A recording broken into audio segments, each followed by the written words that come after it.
Labas visiems, žiūrintiems mūsų pasikalbėjimus su jaunais žmonėm iš Alytaus apie savaime nesuprantamus dalykus.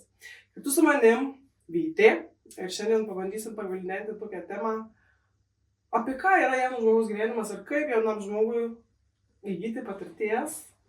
Mes labai dažnai girdim tokį pasakymą, kaip man rasti darbą, kai CV mano yra tuščias. Tai gal pradėkime nuo to, kaip jums čia gyvenas Alytuje?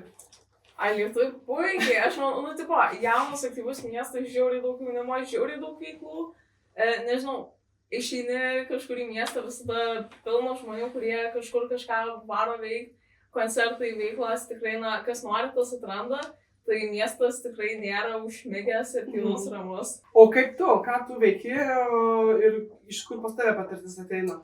Pas mane tikriausiai didžiausia patirtis ateina iš savanorystės. Savanorystė yra jau geras dalykas? Jo, žiauriai geras dalykas. Aš pradėjau savanoriauti dar 6 klasėje, būtent čia mokyklos mokinių taryboje. Švento Benedikto gimnazijos mokinių taryboje tavo buvo pirmoji savanorystė. Tai mano buvo pirma tokia savanoriška veikla, kur atėjau žiauriai pasimetus, nieko dar nežinojai, bet bėgo metai. Vis tiek mokymai, veiklos, renginiai organizuoti, aišku, kai COVID-as, tai iš viso visai kitų formatų dirbti, bet vis tiek patirtis yra. Gerai, tada dar sustojom šitoje vietoje, kad nepamirštume. Tai kokią naudą davė tavo savanorystė? Žinias absoliučiai visame kame, ką veikia, tiek su asmeniniais visokiais finansais, kur tikrai praverčia ir kartais atrodo trūksta tų žinių, bet man gal labiausiai apskritai, kas vyksta mano aplinkoje. Pradėjau labai domėtis jaunimo ir švietimo politiką, kur, aš nežinau, kaip kitaip įgautų žinių apart savanorystėj. Nes savanorystė tikrai suteikia tokių žinių ir šiaip asmeninės, komandinės kompetencijos darbas komandai. Tai tavo pasiūlymas būtų tam jaunam žmogui, kuris dabar klauso, žiūri, kad vis dėlto verta išbandyti, bet kurią savanorystę? Taip, verta, bet kur nepatiks viena, gali bandyti kitą, nėra kažkokio nustatymo, kad tu gali tik vieną kartą ir vienoje vietoje bandyti, nepatiks bandyti kitur, bet vis tiek tu pasimsi kažkokią patirtį, kuri tave kažkaip užaugina. Ir dabar tu pradėjai nuo tarybos, Tada pasiūlė draugas prisijungti į miesto mokinių tarybą. 7 klasėje, aš labai anksti šiaip palyginus viską pradėjau. Konkrečiai, ką galima išmokti, pavyzdžiui, atėjus ir pradėjus savanoriauti Lietuvos moksleivių sąjungoje? Arba priklausant liberaliam jaunimui? Visų pirma, žinios apie kaip veikia visos politinės institucijos. Viskas, kas su politika. Čia kam įdomu, tai tikrai verta. Taip, kam įdomu, tikrai verta. Vis tiek, organizacija yra politinė, ne partinė, bet apie politiką tu tikrai daug sužinai. Čia kas domisi, tas tikrai gali. Taip, ir kas domisi, vis tiek vyksta simuliacijos veiklos, tu įgauni tas žinias per praktiką, per diskusijas su politikais, kaip yra įdomu iš pirmų lūpų išgirs visus tos vidinius dalykus, kur kartais gal per žinias neparodo, nes iš kitos pusės diskutuojant, dar išmokti ir kalbėti, ir viešasis kalbėjimas lavėja tavo visą. Aš šitą gal labiau jau prie LMS, o mano tas įsidrasinimas Lietuvos moksleivių sąjungoje viešai kalbėti atsirado, nes vis tiek vyko forumai, kuriuos asamblėjose yra tekę dalyvauti. Ir tada, kai prisijungiau prie mokymų vadovų, tai vis tiek tu važiuoji po skirtingus Lietuvos miestus, į skirtingas mokyklas, tu vedi mokymus, tu turi užtikrintai kalbėti, vis tiek neįrodysi žmogui, kad tu žinai, apie ką kalbėjai, jeigu tu labai bijosi jam pasakyti, kad tai čia reikėtų daryti taip, tu negali, tu turi pateikti informaciją aiškiai ir įtikinamai, ir tada tie žmonės irgi užsikuria ir tiesiog labiau priima informaciją, kurią tu sakai. Viskas ateina per praktiką. Taip. Tai pirmi kartai ten tokie būna baisus. Kiek baisus?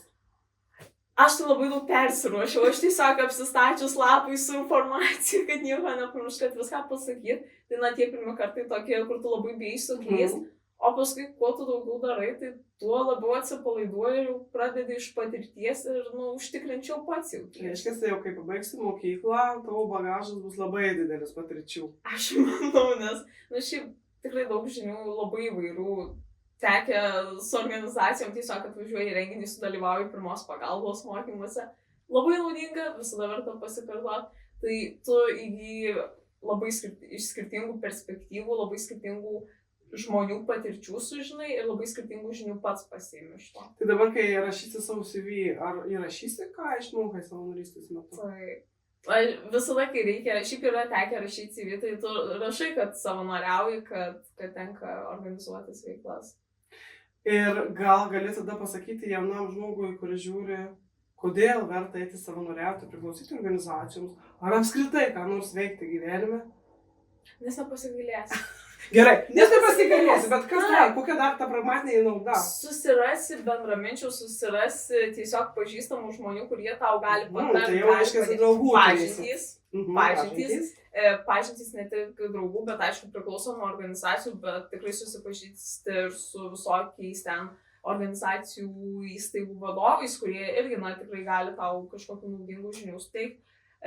Kompetencijos, kurios padeda tiek mokykloje, aš pastebėjau, kad man tikrai padėjo, tiek apskritai bet kur gyvenime. Ir tiesiog toks, tu turi daugiau ką apie save papasakoti, tave labai kaip asmenybę suformuoja. O kaip pradėti? Aš dabar sėdžiu, labai noriu, bet nežinau, nuo ko pradėti. Šiaip geriausia, tai jeigu vis tiek esi mokinys, tai gali kreiptis į mokinių tarybą. Jie gali tikrai papasakot, kokios organizacijos yra mieste, bet šiaip yra naudinga tiesiog stebėti, kuo dalinasi draugai ten tuose pačiuose Instagramo storiuose, nes tikėtina, kad jie kažką veikia, ar jų draugai kažką veikia ir visada gali jungtis ten, kartais tenka palaukti to priėmimo, bet tiesiog pafollowinti Instagram'e, tada matai, kad kažkas vyksta ir turi savo šansą. Jeigu followinat, tai followinkit ir tuos tokius informacinius šaltinius, kur galima gauti tos realios informacijos, kas vyksta Alytuje. Ir savaime nesuprantama, kad dalykai neteis pas jūs, reikia eiti pas dalykus. Tai ačiū Vyte labai už pasidalinimą, už buvimą kartu, mes susitiksime kitą kartą.